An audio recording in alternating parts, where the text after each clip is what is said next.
My best friend's sister crushed OxyContin into my dessert at his graduation dinner to expose me as a fraud. She left the restaurant in handcuffs. I've been clean from opioids for 4 years. Marcus found me unresponsive in my car in a grocery store parking lot 4 winters ago. We'd been close since college, lab partners turned best friends, and he happened to be driving past on his way home. He called 911, stayed on the line, and pulled me out of the car when the dispatcher told him to. The paramedic said he'd kept me breathing for 11 minutes. Another 2, and it would have ended differently. Getting clean destroyed me and rebuilt me at the same time. Marcus never left. When I relapsed 6 months in, he sat on my bathroom floor for 8 hours and didn't say a single word I didn't need to hear. When I finally hit a full year, he made a reservation at a nice restaurant and dressed up like it was New Year's Eve. "We're celebrating," he said. "You don't get to argue." When he told me he'd been accepted to medical school across the country, I panicked the way you do when you realize how much of your stability lives inside one person. But he flew back every few months, called every Sunday, and never once made me feel like a burden he was carrying. His sister Priya was a different story. She'd never said it directly, but the message was always there. In the way she watched me refill my water glass. In the things she said to Marcus when she thought I couldn't hear. How do you know she's actually clean? People like that don't change. She's using you. When Marcus finished his residency and came home for a small graduation dinner, family only, with me included because he insisted, Priya was already there when I arrived. She smiled when she saw me. It didn't feel like a smile. I don't take pain medication anymore.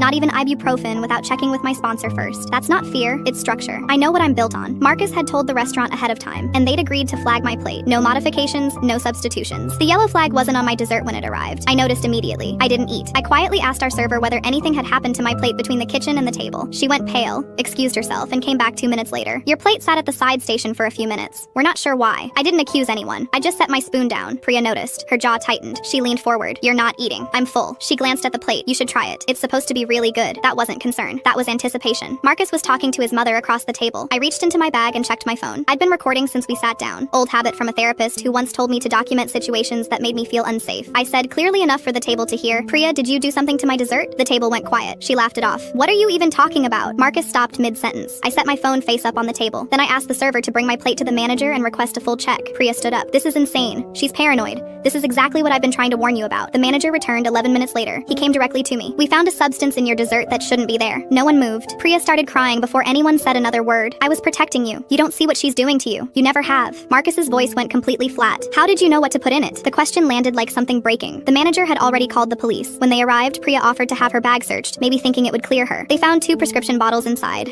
Neither in her name, both opioids. She was still crying when they walked her out, still saying she'd been trying to help. Marcus sat back down. He looked like he hadn't slept in a week. Then he picked up his fork and gestured toward my untouched dessert. "Can I have that? I haven't eaten since this morning." I pushed the plate across the table without a word.